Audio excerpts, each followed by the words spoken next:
The Wolf Boy, a true horror story. Introduction. In the quaint village of Silver Hollow, nestled deep within an ancient forest, strange whispers of a mysterious creature haunted the villagers for centuries. Some said it was a cursed boy who turned into a wolf under the pale light of the full moon, while others dismissed it as a legend meant to keep children in line. But when a curious traveler named Elias arrived, determined to uncover the truth, the lines between myth and reality blurred, revealing the chilling tale of the Wolf Boy. The arrival of Elias, a young historian with a knack for unraveling old legends, stumbled into Silver Hollow on a crisp autumn evening. The forest canopy stretched high above, its fiery leaves casting dancing shadows on the ground. The village, though small, had an air of mystery. The houses were old, with crooked chimneys and windows that seemed to watch every passerby. Elias was greeted with polite but wary glances from the villagers. At the local tavern, he introduced himself to the barkeep, a burly man with a grizzled beard. "You've come a long way, stranger," the man said, eyeing Elias's notebook and satchel. "What brings you to Silver Hollow?" "I'm here to learn about the Wolf Boy," Elias replied, his voice brimming with excitement. The tavern fell silent. An old woman sitting by the fireplace spoke up, her voice trembling. "The Wolf Boy is no tale for entertainment. It's a warning."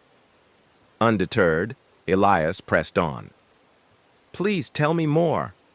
The woman sighed and began her tale. The legend of the Wolf Boy.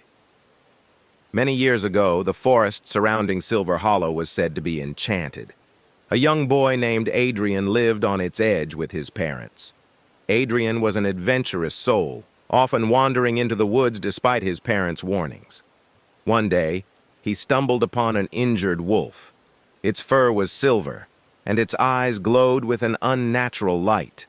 Though frightened, Adrian approached the creature and nursed it back to health. The wolf, grateful, bonded with the boy. But this wolf was no ordinary animal. It was a guardian of the forest, cursed by an ancient spell. When the next full moon rose, Adrian began to change. His nails grew into claws, his teeth sharpened, and his body was consumed by the wolf's curse. The villagers, terrified of the monstrous transformation, chased Adrian into the woods, where he vanished.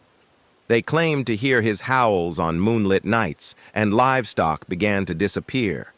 Over time, the tale of the Wolf Boy became a warning. Never venture too deep into the forest, and never trust the full moon. Elias's investigation. Elias was captivated. He decided to explore the forest, convinced the legend held a kernel of truth. Armed with a lantern and his notebook, he ventured into the woods the following evening.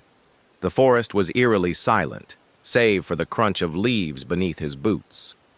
As the sun set, the woods seemed to come alive with whispers. The trees stretched like twisted fingers, and the shadows danced as though they had lives of their own. Suddenly, Elias heard a low growl. Turning his lantern, he saw glowing eyes staring at him from the darkness. He froze, heart pounding, as a figure stepped into the light. It was a boy, no older than 15, with wild hair and tattered clothes. His eyes shone with an unnatural silver hue, and his hands were clawed. "You shouldn't be here," the boy said, his voice guttural yet sad. Elias's fear melted into curiosity. "Are you Adrian? The Wolf Boy?" The boy flinched at the name. "I don't go by that anymore." The Wolf Boy's story.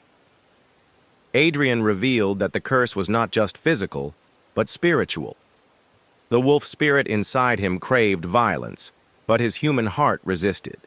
He had lived in isolation, hiding from the villagers who feared and hated him.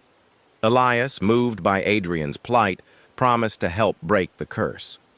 Adrian hesitated, but eventually agreed. "The curse is bound to the forest," Adrian explained. "Its heart lies in the old stone circle at the forest's center. Destroy it, and the curse might break."